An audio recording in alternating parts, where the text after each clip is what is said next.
Para de conversar com o Rodrigo Orengo, a gente falava mais cedo aqui, mas não mergulhou tanto no assunto. A defesa do ex-presidente Jair Bolsonaro vai até o Supremo e pede o afastamento de Alexandre de Moraes da relatoria de processo de tentativa de golpe. Me parece não fazer muito sentido isso, Orengo, não sei se, enfim, se faz sentido, porque aí se você quiser afastar um juiz que você não acha favorável, basta você transformá-lo em vítima. Você está sendo investigado lá e o juiz, não, esse juiz não é bom. Aí você passa o telefone na mão e fala, ó, vou te matar, sua família, não sai na rua. Pronto, você transformou o cara em vítima, portanto, ele se torna automaticamente suspeito. Mas e aí, quais são os aspectos técnicos? Esse pedido pode prosperar, Orengo? Bom dia para você. Muito bom dia, Megali, Sheila Carla, bom dia a todos. Não deve prosperar, Megali, por causa de uma tradição do Supremo Tribunal Federal.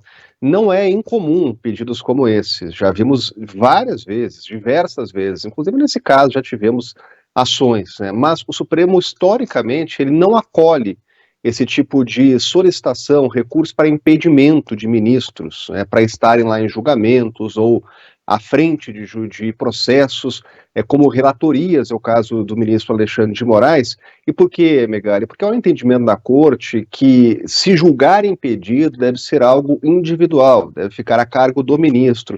Já vimos em algumas oportunidades ministros se julgando impedido, e justamente anunciando que não vão participar de julgamentos, na maioria das vezes, porque, enfim, na vida pregressa, atuaram em casos como advogados, né, ou tem algum familiar, então tem lá um requisito, tem lá um protocolo que deveria ser seguido pelos ministros, mas há uma tradição na corte, então recursos como esses costumam ser descartados aqui no Supremo Tribunal Federal. Nesse caso específico, Megali, a defesa do presidente Jair Bolsonaro, do ex-presidente, coloca o seguinte, que o ministro ele é citado no inquérito, nessa investigação, como uma vítima, por isso não poderia atuar na relatoria porque teria ali um cunho pessoal. Até faz um cálculo de 120 laudas, páginas do inquérito, né, apresentado aí pela Polícia Federal. O ministro é citado 20 vezes, e o ministro é citado no que há de mais grave aí nessa investigação, que é na história da chamada minuta do golpe, que teria sido entregue inclusive ao presidente, e o presidente teria pedido para retirar nomes e deixar o nome do ministro Alexandre de Moraes como um alvo de prisão daquela minuta do golpe, que seria uma garantia da lei e da ordem, um estado de sítio, né, algo que está sendo investigado. Então, esse é o argumento da defesa do presidente Jair Bolsonaro. Agora, Megali, no campo aqui jurídico, já se sabe que isso não vai para frente, que isso vai ser descartado, mas é uma construção também de defesa do presidente. Vamos lembrar que logo depois da operação, ainda no mesmo dia dessa operação, da última operação, integrantes da base de apoio a Bolsonaro, hoje oposição, chamaram uma coletiva de imprensa para criticar a operação, criticar o inquérito, apontar falhas jurídicas, e o principal ponto era esse.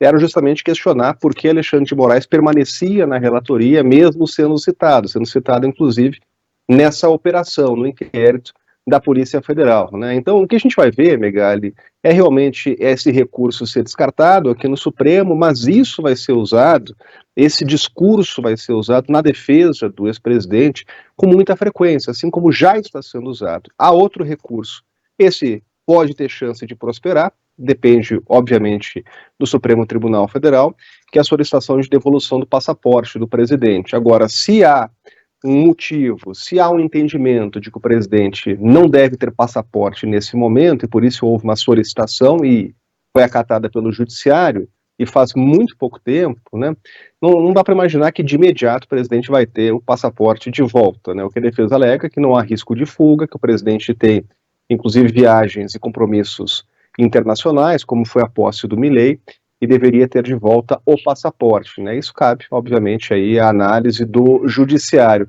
Agora, Megali, a gente está ainda na fase de investigação, de apuração, então esses recursos vão chegar à corte, é natural que isso aconteça, a defesa tem que ter direito, tem que ter espaço para se manifestar, e esse é um dos principais pontos que a gente vai ouvir falar até o fim desse processo, né? Que é o questionamento de Alexandre de Moraes à frente do inquérito mesmo, sendo apontado lá como uma vítima.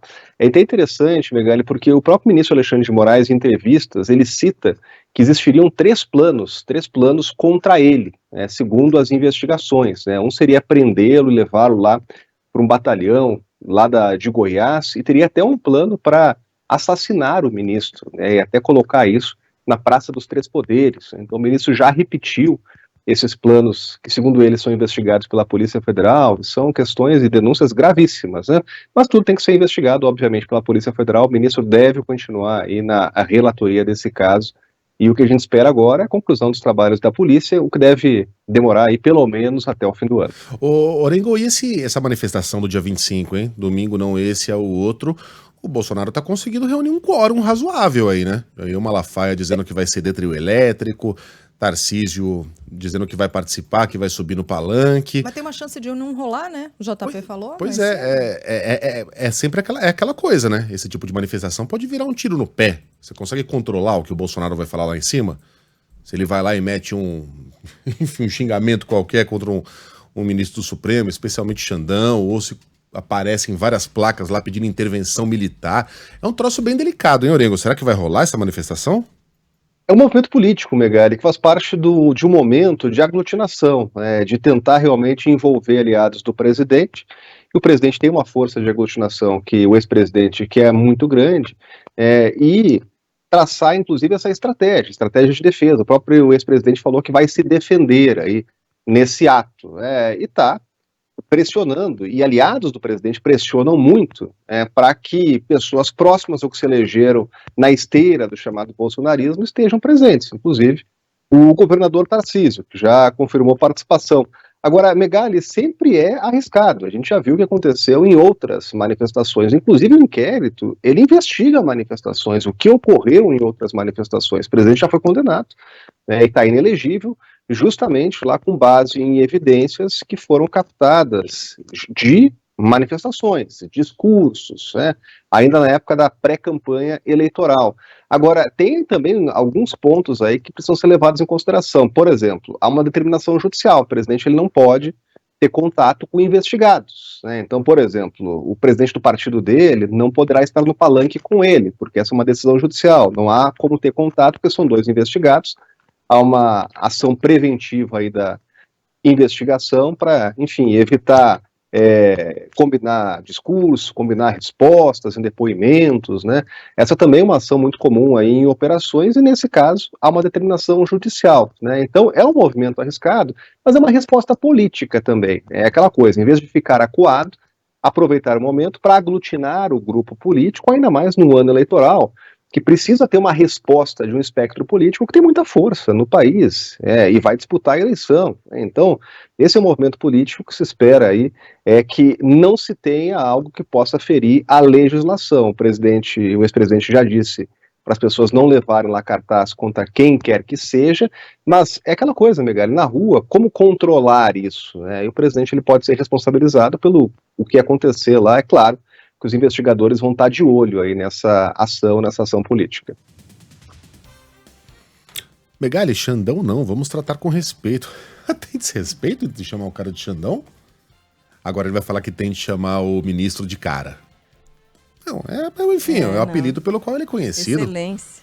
Pro bem ou pro mal. Excelência. O Orengo, só uma última perguntinha. Esse lance de passaporte apreendido é uma proibição de sair do país? Ou o Bolsonaro pode, vou até Buenos Aires lá, só preciso do RG. Enfim, o que ele pode e não pode fazer?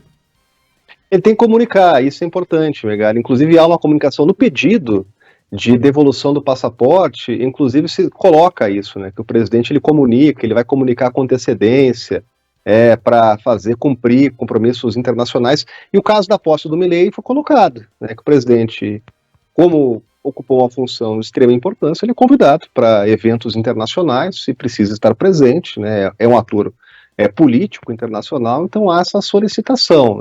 Agora, sempre quando há uma investigação, esse tipo de contato, ele é feito até de forma preventiva, mas, obviamente, cabe agora ao judiciário essa decisão, E como foi muito recente, o que não se espera é que tenha aí realmente que seja acatado esse pedido imediatamente, Isso vai ser analisado e cabe ao judiciário.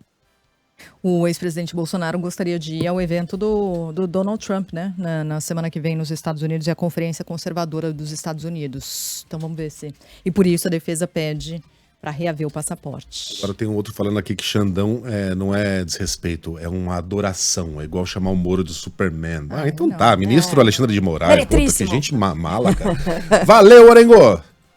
Valeu, um abraço, até mais. Até.